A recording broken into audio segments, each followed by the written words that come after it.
Hello, ladies. Welcome to Homemaking Radio. Hope you get a lot done while you listen. It's late tonight. I had a lot to do today, and I just didn't get down here to get busy with this, but I've been thinking about it all day. And so, welcome to the manse. And uh, I'm broadcasting from captivity. So, how are the captives today?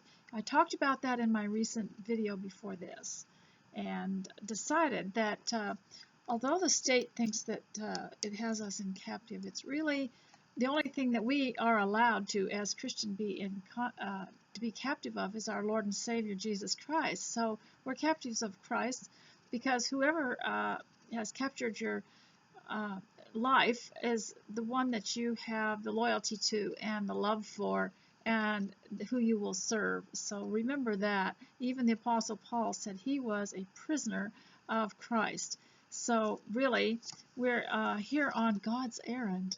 And so nobody can really capture us, capture our souls, can they? So now that a lot of you are home, I thought it might be fun and maybe useful to do some broadcasts to help you go along and enjoy your home while you listen to something. I know there are a lot more professional things to listen to, a lot nicer. I've got my favorite stuff, and I've got some of my favorite movies almost memorized. And we talk when my family's around me and the girls are here. We talk. We talk wives and daughter-ish or Jane Austen-ish, and one of our favorites was through this narrow hall in our little manse cottage here, passing each other becomes rather tight, and we will say, "Other way, Mr. Collins." And we have all our little Jane Austen sayings because we know this. It's so familiar to us. Now, ladies, so since you're captive, you might as well enjoy it. You might as well have a good time at home. And one of the things that you can do while you're in captivity is learn to take care of yourself. You've got the time now. You can get a little bit more rest, and you can spend more time in the bathroom. That's probably why I find it harder and harder to get here to talk to you, is because I'm spending more time in the bathroom. And as I grow older, and this is for you young people too, as I grow older, it's taking more time to put myself together. When you're really young, you can just come out of the bathroom without hardly having done anything to yourself, and you look absolutely gorgeous. You've got the bloom of youth, and you don't have to do so much grooming and so much correcting. So yes, it does take a little more time. But I'm finding it takes a lot of time just to get out of bed anymore. But since you're home, you've got more time to get more rest, and your health might improve. And I hope you all take up that challenge I keep giving you to come on the other side of captivity stronger, smarter, and younger, and maybe more creative.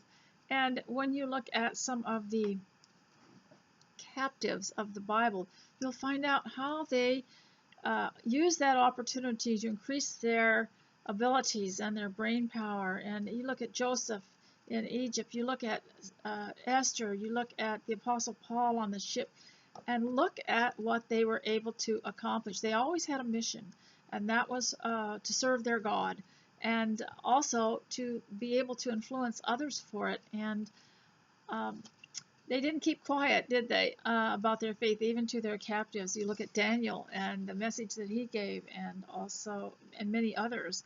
So now the first thing you need to do in captivity is go into the bathroom and get your bathing and your hair and your skincare done so that you can be presentable to your world, even if it is something as small as the manse. It deserves some respect. You know, we have to show some gratitude for what God has given us. And I have known people who have lived in places like little trailers, a yurt, just small little places who took care of it and decided to make the best of it for the time being. They didn't ever resign themselves to living that way forever. They always had goals and dreams ahead of that. And I think that's important, especially in captivity, that you don't sit there and wait it out. You don't just kind of wait till it's over. You start to grow and develop and blossom in captivity And you can do that. As a matter of fact, even when we're out of captivity, you're going to be captive of the Lord forever anyway. And so try to improve yourself and use the brain that God gave you and stretch it a little bit more every day and increase your knowledge. Now, one of the things that I mentioned last time was the Bible and how important it is to know what's in it, what it says. And Grandma Sherman used to tell us when people would say, well, I could read it, but I just don't understand it. She says, just read it to find out what's in it. Don't try to understand every little thing the first time, because some of it will come to you. And there is a spirit in the Bible that will get into your heart as you read it. It will win you over, and eventually you'll develop a faith in God, and it comes from reading that word. And if you get too caught up in something such as what kind of fruit was the fruit on the tree of good and evil that Adam and Eve took? If you get caught up in that, you're never going to see the bigger picture. Those are things that are really enjoyable to explore and to surmise about and calculate, but they aren't as important as knowing what's in there. You've got to know what the events were and in the order that they came. I'll never forget a speech I heard from a college student in a secular college that was given the assignment of summarizing the Bible. Oh my goodness, he got everything all mixed up. He reminded me of a scene in the Inn of the Sixth Happiness where the young worker that was working for the lady that went to China, they were telling Bible stories to their guests at this inn that they had gone into business with, and so he decided he would tell the Bible story one night, and he got it all mixed up. He had Moses visiting Jesus in the stable, everything. It's really important to know the events as they happen, but don't get caught up in what the fruit was and how Cain got his wife and who were the Nephilim and what was in the manna. Don't get caught up in that. Don't wrestle over those things, because you know, people can be so hypocritical when it comes to the Bible. They'll read a novel and they'll never question some of the outlandish stuff that's in a novel, or even a romance novel, or just, you know, pick it to death and try to sift everything through and try to make sense of it. But they will read the Bible and insist on knowing some things that really don't matter right now to their souls. And the Bible is so, I homeschooled my children, so I was able to understand from homeschooling. Oh, and I want to show you my teacup before you get to work. Today I've been working around the house, so I have my plaid shirt on, and this teacup matches it so nicely. It's got that deep burgundy in it and the light pink, and it's by Stitched Call China, which is this Gracie Bone China, and I got it at Home Goods before captivity, and I just love it. And I don't use it. I don't put it in the dishwasher anytime it's got. It is. I don't believe that is real gold. I think it is platinum, or I don't know, some other kind of metal. And it does say dishwasher safe, but I never. The dishwasher does wear things down, so I don't use the dishwasher on it. But it looks good, doesn't it? So the Bible in homeschooling could be used for many different things. Let's start with mathematics. Well, you know, you start out with the 7-day creation, and then you can do earth science. You can learn about the earth and the world through the 7 days of creation, and then you can go on to many different other subjects. You can use it as a history book and a poetry book. And we learned, you know, that there was history, poetry, prophecy, and then there were the epistles and the acts of the apostles, and on, and the Revelation, and it had many different subjects in it. It's a book of books, and so it's really important to know what's in it. Just read it, like Grandma said. You don't have to understand everything, but read it so you know what it is, what's in it, and you won't have ignorance. It can be used as a textbook, and even those who don't believe it will find their hearts and minds changing just by reading it, because there's something there that is different from other books. So Now I want to make sure that you're going to go get dressed and take care of yourself, because that gives you, it's, if you ever get up in the morning and you're home alone, so I want to address this to some of you ladies who ended up home alone because your kids can't come and visit you, or for some reason, and even you younger ones that find yourself alone a lot.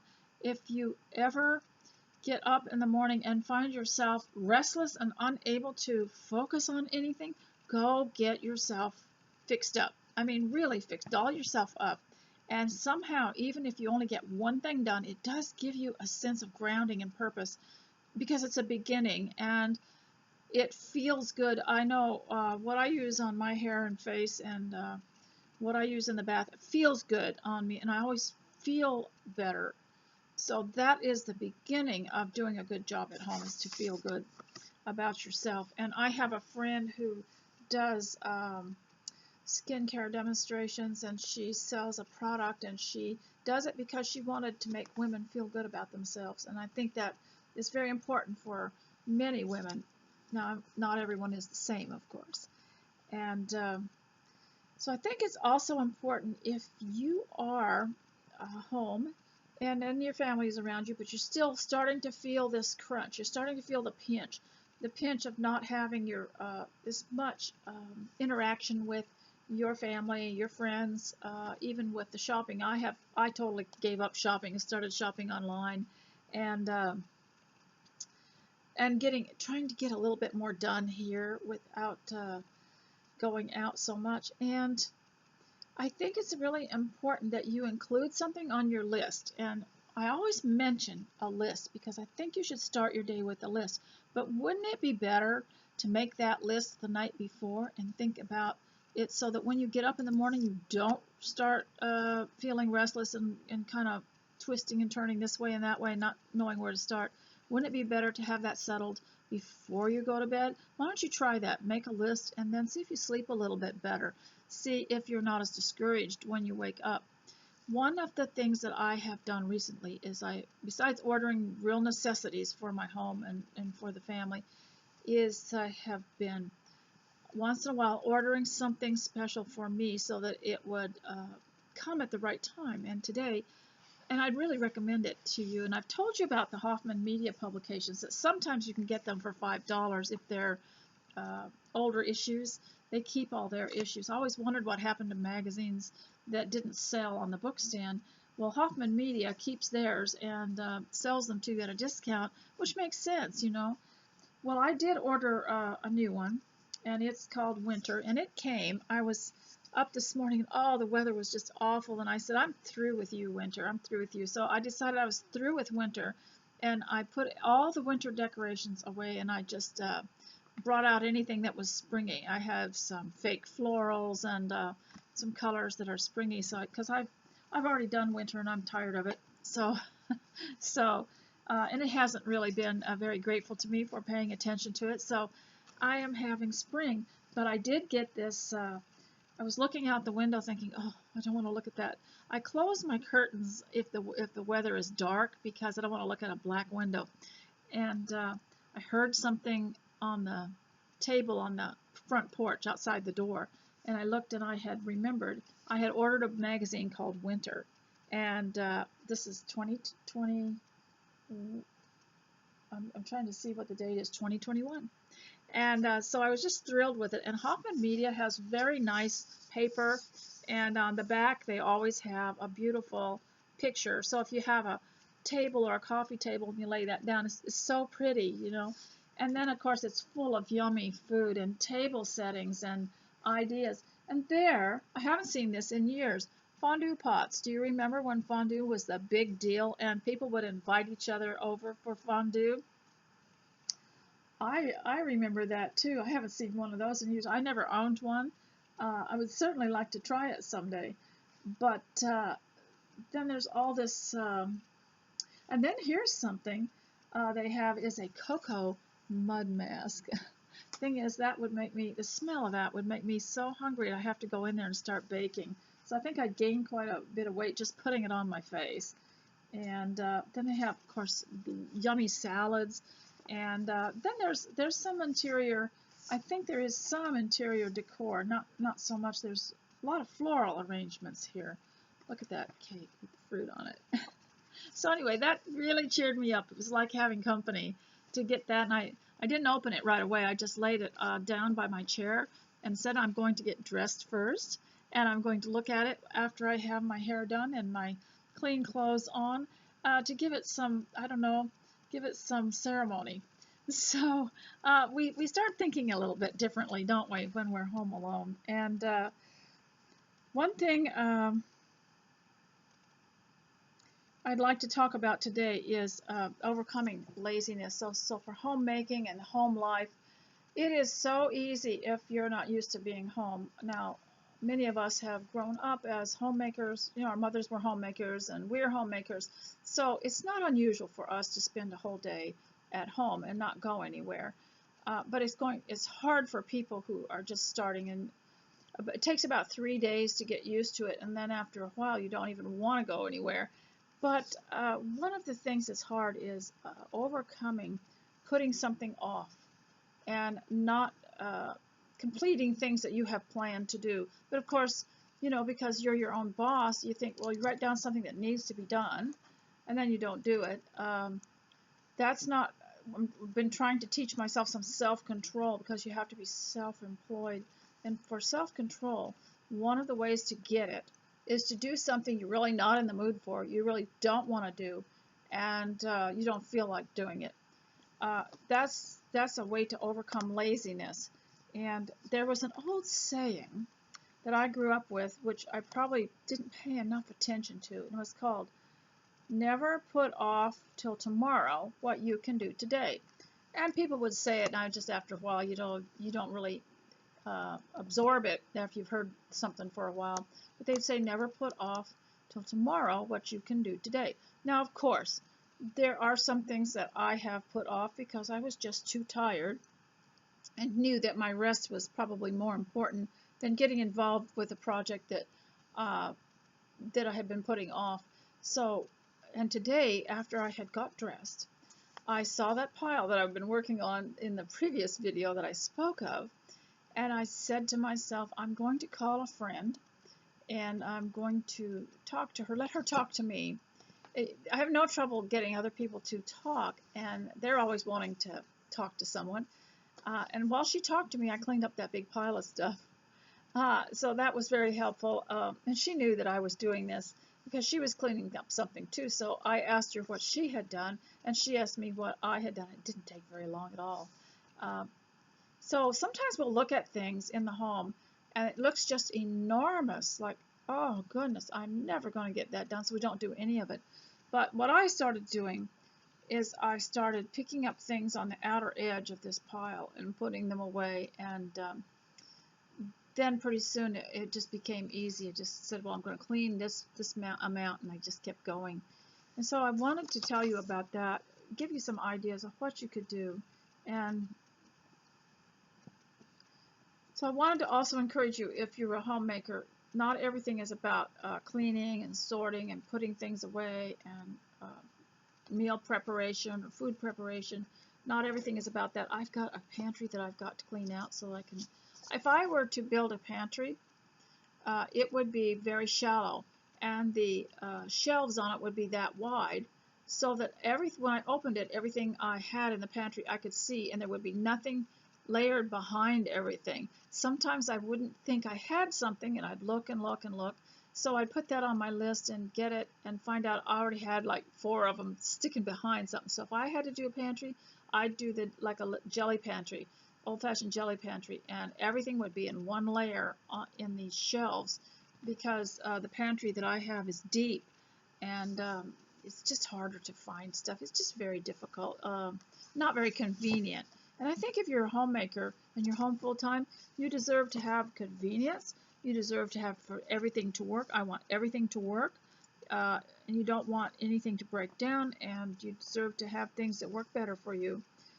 I was watching a video of a lady who had a log home that her husband had built for her, and she was showing some features in it, and she was showing a place where she had wanted him to make her a place to hang something on a wall uh, and a plant or something. And so her husband had tried to do it for her to make it work, and she was so happy that she was that he would go to the effort to make it convenient, things convenient for her.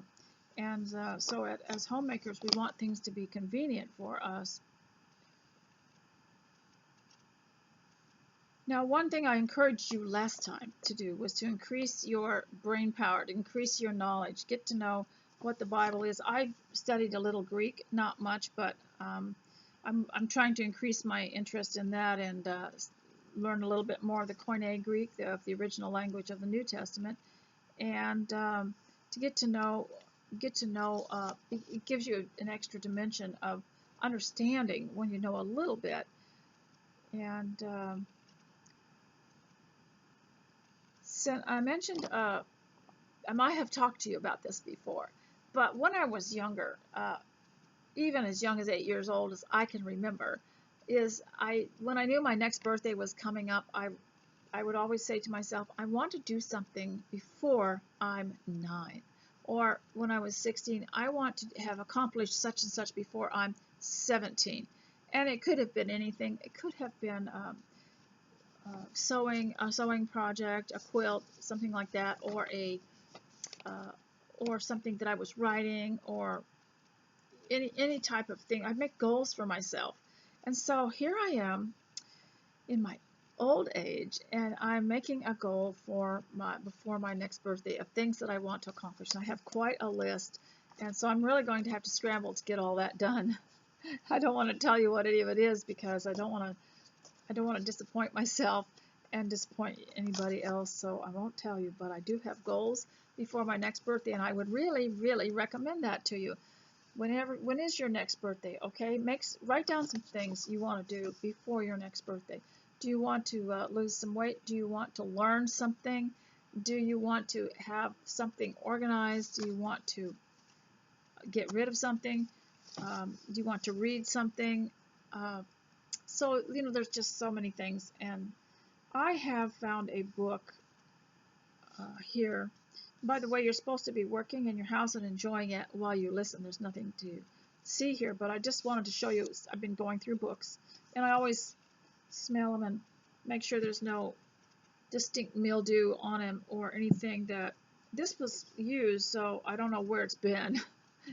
Someone gave it to me. Figures of Speech in the Bible, and it was written originally and the front pages usually tell you when it was written. It was originally written in 1898, but it was reproduced and republished in 1968.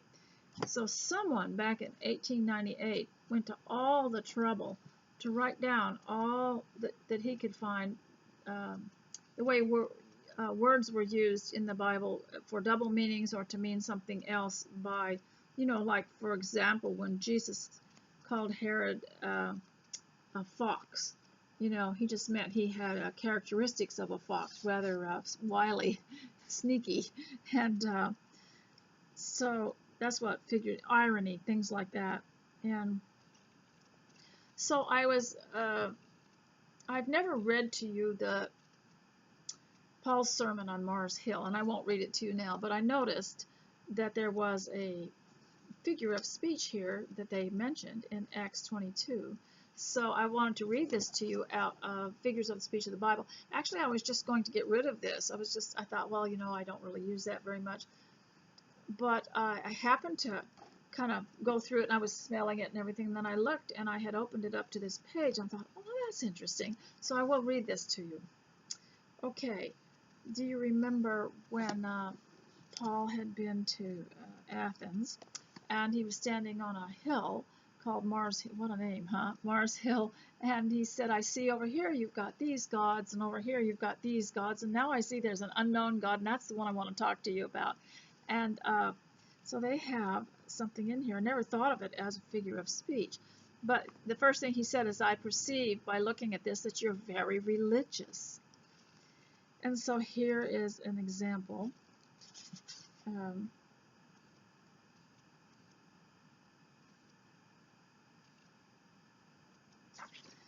He said, "Ye men of Athens, in all things I perceive that you are very religious."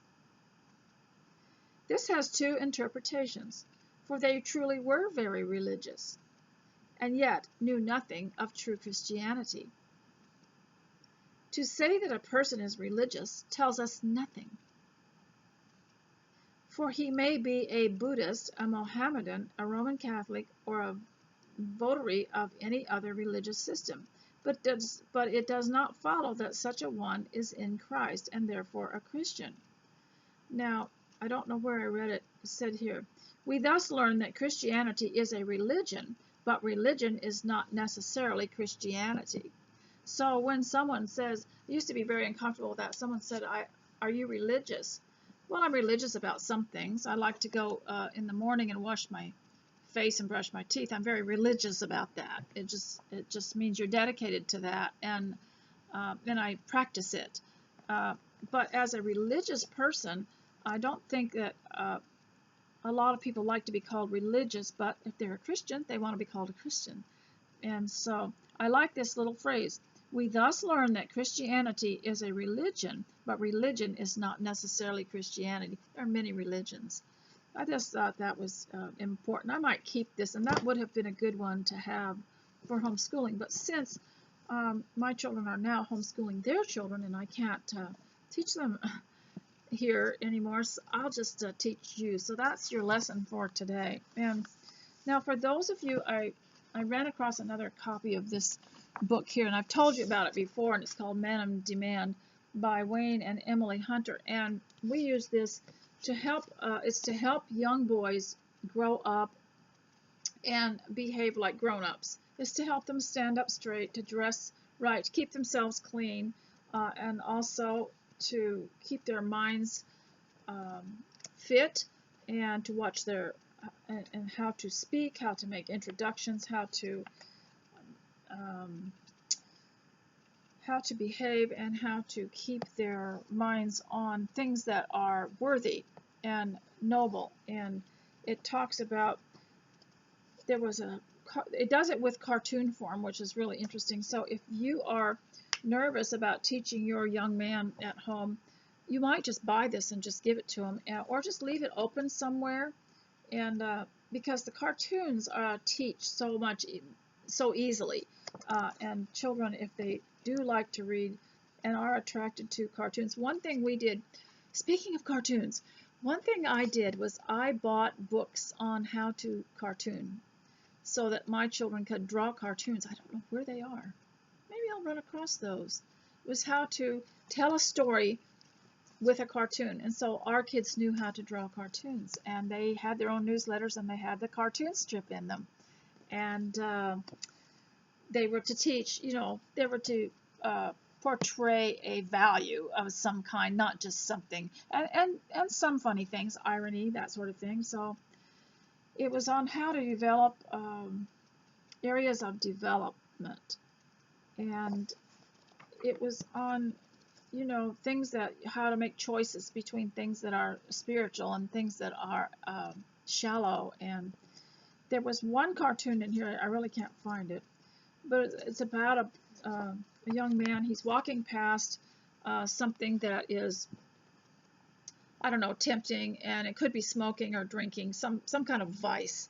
And he's walking past it. And now the book is dated as far as what it looks like. The clothing and stuff here are, for instance, I noticed there weren't any modern clothes in here, but it's a bit dated, but still worthy of having. And anyway, he's walking past this situation, and there was a cat, and it was personified as a cat. And so he said, "Well, I like cats. That cat looks harmless." And the cat was following him around, and he said, "Well, I don't mind being too close to this cat." And it wasn't a cat, it was a lion, and it was huge. But he was so impervious to it, and he'd seen it so often, he didn't recognize it as being so huge. So he tried to pet it, and it bit him. And it was saying at the bottom of the cartoon, you might think that you can control this vice, but pretty soon it will control you and it will bite you. And it was just teaching through figures of speech how a young man should behave. If you know, it wouldn't be too young. I don't even think 10 years old would be too young to have a book like this. Depends. You get it. You get it, and you read it yourself and see if you think it's appropriate for them.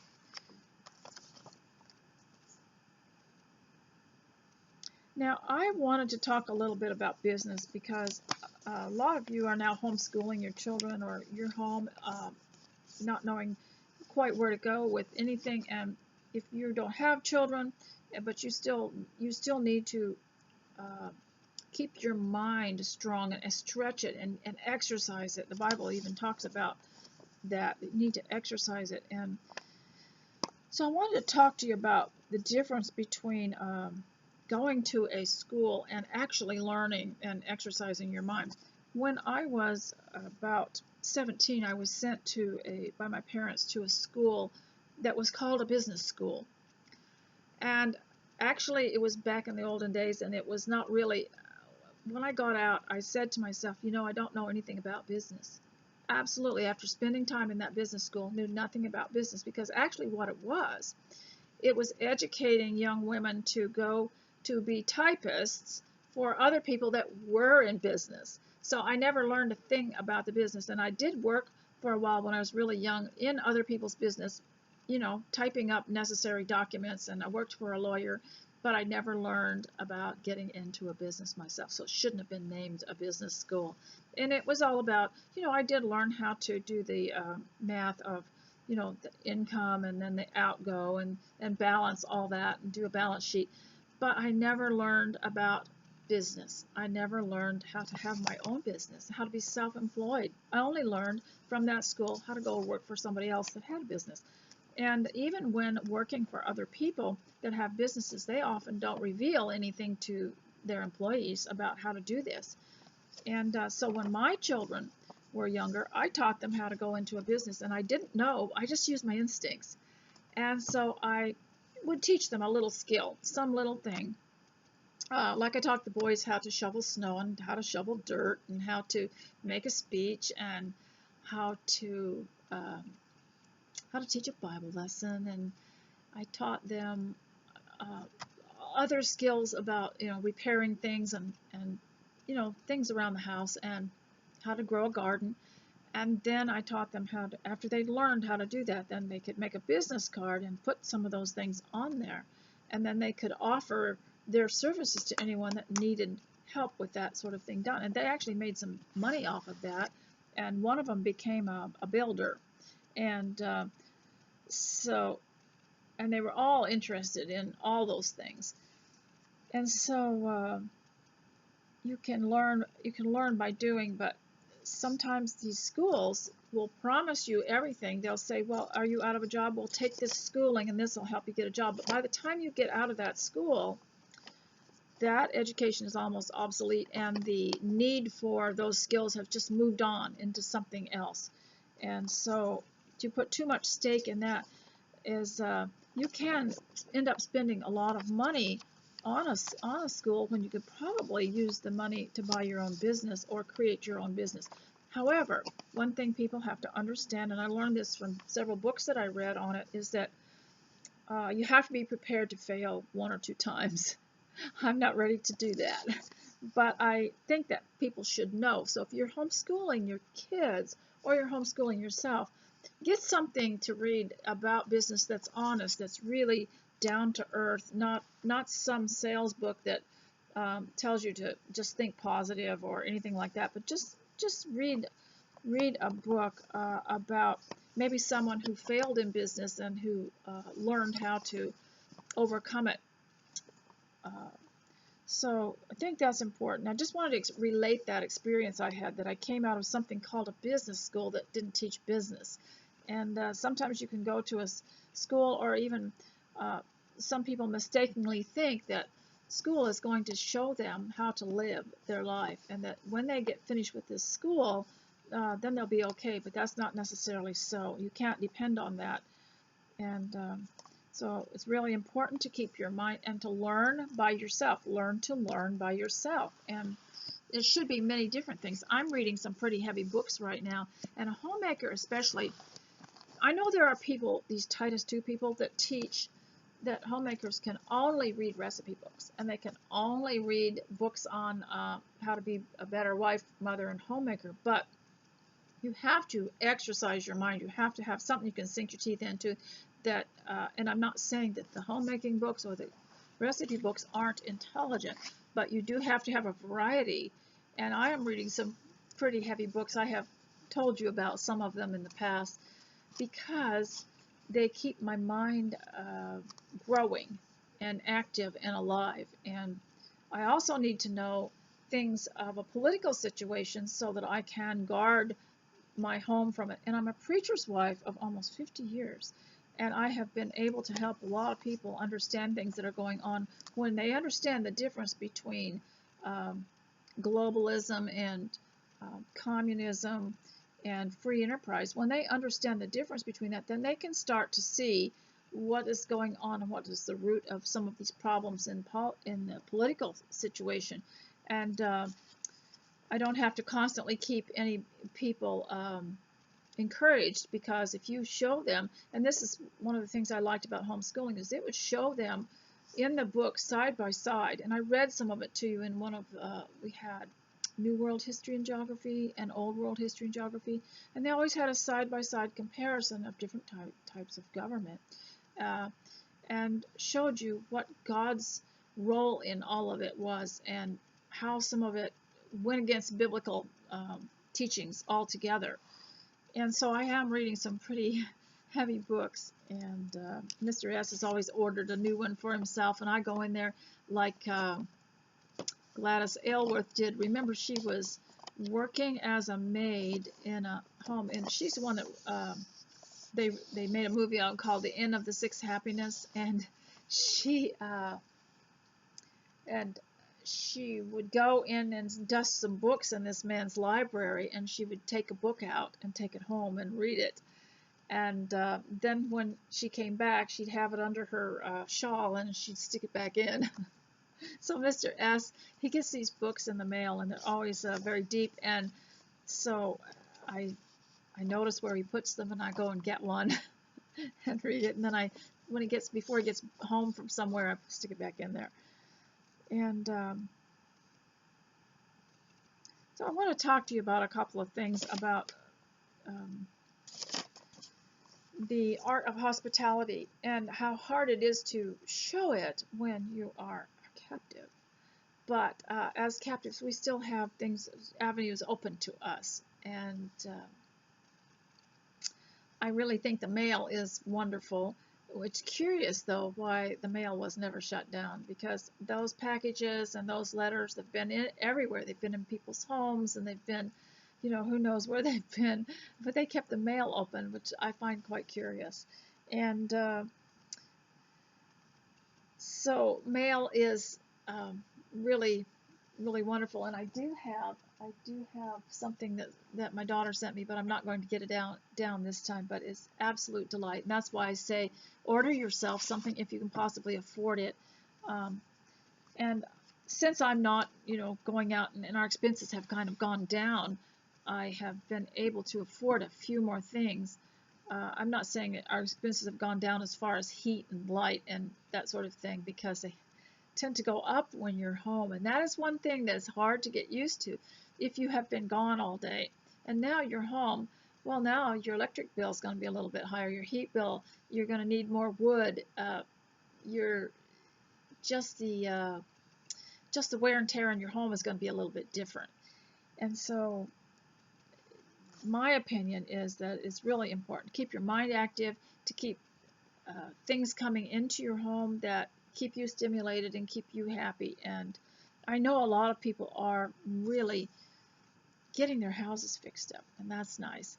And so what happens if you are sent to a place, in the old days, men used to belong to these companies that would send them all over the world for a couple of years each, and their families would have to go, or for some reason they had to move around to different places, and we have done that, a lot of that, moved around to different places. And every now and then, and I'll just ask you what you would do.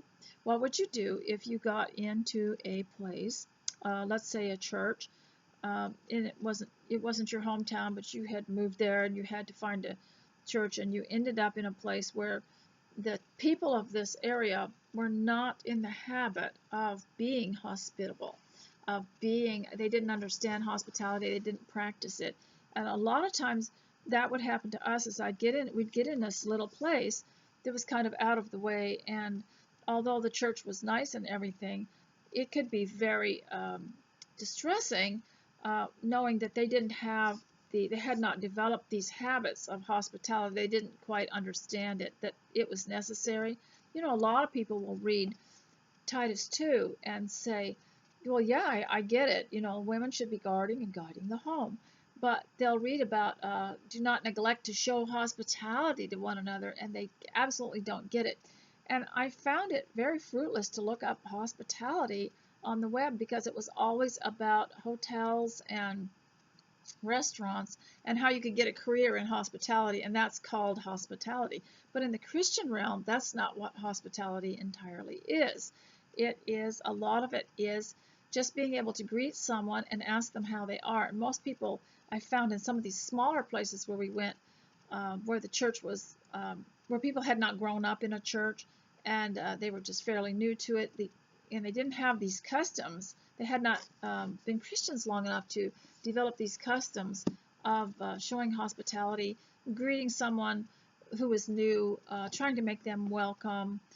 And I have also been in congregations where people have been there. I knew they had been there. Someone told me they had been there all their lives, maybe were born there, and I noticed they still had not learned how to greet a stranger or a visitor. They just didn't do it.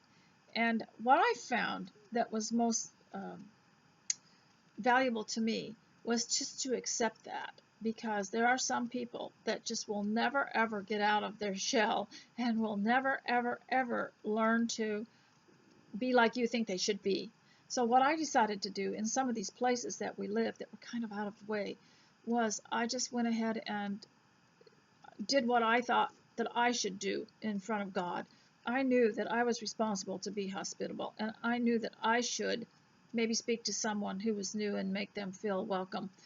So that's what I did, and I did not do it so that others could see my example. I did it because I should, and not worry too much about whether these people are behaving like they should, and just keep your eyes on Christ and correct your own habits. And if you've got anything that you need to correct, for instance, if you have a problem of procrastination or laziness, or I was just mentioning something here, disorderly habits, yeah, I've got that, then you start looking at other people who have these flaws that maybe seem to stand out to you in a church or anywhere else, and even at home, and you start thinking that probably they are better than you in some other ways. So that makes it less anxious. So one of the things that people struggle with is failing to follow through with things that they plan to do and having disorderly habits. And I'm sure we all have those. You start thinking about your own faults, and then it's less, you have less inclination to look at others. And especially since I've been married to a preacher for so long, there is an inclination when you get in a group like this to judge others. They should be better Christians than that, shouldn't they? And so the way that I do it is I start thinking of all these things that I've been trying to work on for so many years. I'm thinking, I'll bet they don't have that problem. And they start looking better than me. And that's the only way to keep away this critical spirit that a lot of people get involved in.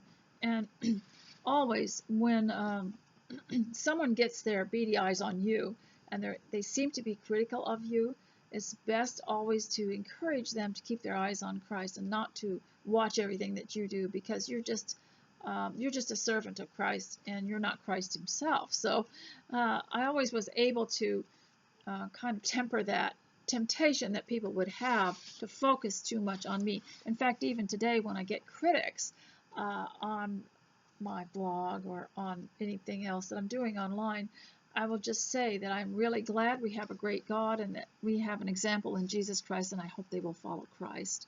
And so ladies, I hope you have, I was going to tell you something too. When you get in an awkward, I always like to cover a little bit of etiquette or working with people, and especially difficult people, and difficult people maybe in the family or friends or just anything, is that you might get difficult people, even difficult husbands, even difficult children as they get older. And one of the things that I like to do is, because there'll be argumentative people, these ones that want to contradict everything, these ones that want to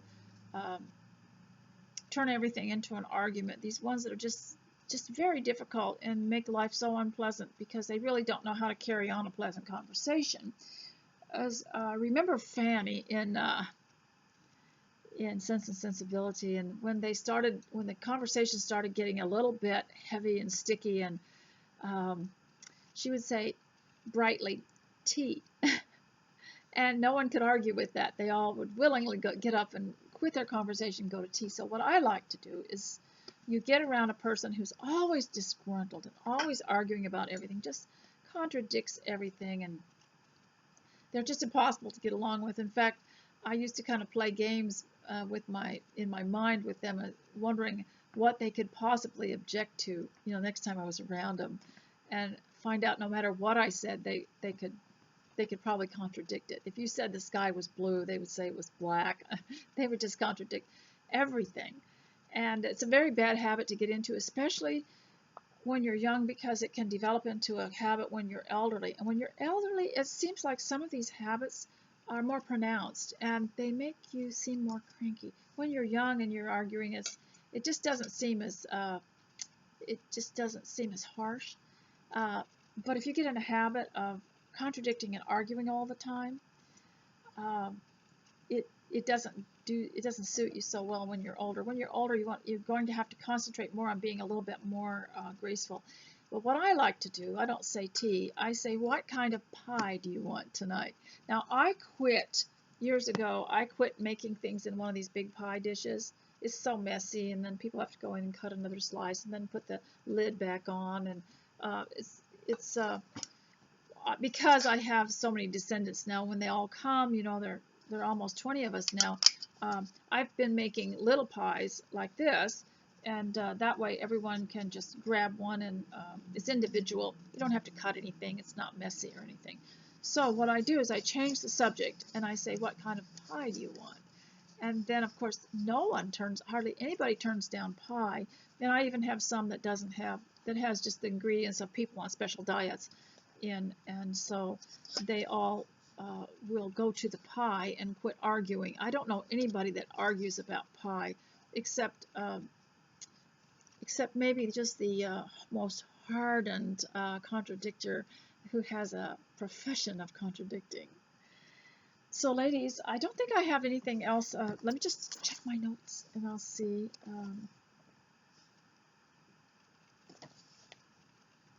The other thing I wanted to say about when you get in a place where they, let's say a church, where they haven't had practice the hospitality effort, and the flavor of that congregation is not necessarily real knowledgeable about some of these things that you're used to doing. You want to get together with ladies, you want to show hospitality, you want to maybe even teach, and they're not inclined to be that way.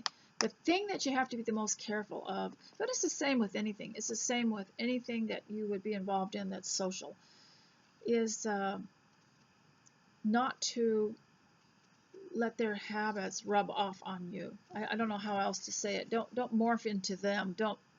It's very easy when you're the one on the outside. It's very easy when you're the only one to kind of relax a bit too much and just become just like them. You have to check yourself every now and then and make sure that you're not getting into those habits that you once were so disappointed in, and make sure that you don't do that, and to keep your skills up and practice now, like I said, you could show hospitality through the mail nowadays. You can send a lot of things in the mail. And I have sent whole tea parties to people through the mail because you can get the napkins and the cups and the plates, and you can also order certain types of packaged foods in the mail, or you can send the mixes, and you can provide in so many ways now. But to remember that if hospitality and other things are not shown in your congregation, not to get in a lazy habit just because no one else is doing it. And I know one family, their grown children were homeschooled, and they learned to teach children Bible lessons. And so when it was not possible to do that, they learned to do it in many different ways, and they created a little children's curriculum, and they copied it on their copy machines. They created it, and they put them in packets and send them off to children that they knew, which I thought was absolutely excellent. And those children sure loved getting those. They just and one lady, when my granddaughter was little, there was a friend that I had, and her daughter was a little older, and she made up a little homeschool curriculum. She just folded some paper like this, and she made up a little homeschool curriculum for my granddaughter that she could read it, and it was like 4 pages, but she had spelling word in there, and she had a handwriting lesson, and she had a drawing lesson, and she had reading, and she had some mathematics in there. She just wrote it all herself, and I think I still have it. It's just darling, which I just think is so it's so generous to do something like that. And there are many other things that you can do. So I'm going to say goodbye now, and it's getting quite late here. I still have some things to do. I hope that this has been helpful for you to work by and really, really enjoy yourself, really, really enjoy your home. And I hope that tomorrow will be a great day for you. I hope you make your list tonight so that tomorrow when you wake up, you don't have kind of any fog. You just mind fog, and you can just go to your list. And that is one way to overcome the blues. It's a way to overcome uncertainty. Perhaps there are people around you that are behaving in an uncertain way or not dependable. If you have a list like that and you know what you're going to do, it'd be nice if we could learn these things when we're really young so that we wouldn't have to question what we're going to do because it'd be so ingrained in us. But I don't think it's too late. I think that you can teach yourself new things and learn to be more skilled in different things. Now, after I say goodbye to you, I'm hopefully going to go do my exercises. I'm going to put a few of the dishes in the dishwasher and start getting that filled up. I'm going to put away my iron and ironing board, and might fix those handles on that dresser that I've been walking past for 10 years. I hope to get that finished. I have a long master list in the back of my notebook, and I'll look at that every now and then and force myself to do something. So I hope you all will accept my challenge and come out of captivity in better shape than you went in. Better shape mentally, physically, emotionally, spiritually, and also accomplish-wise. So let's just try to come out better on the other side. We'll talk to you later. Bye.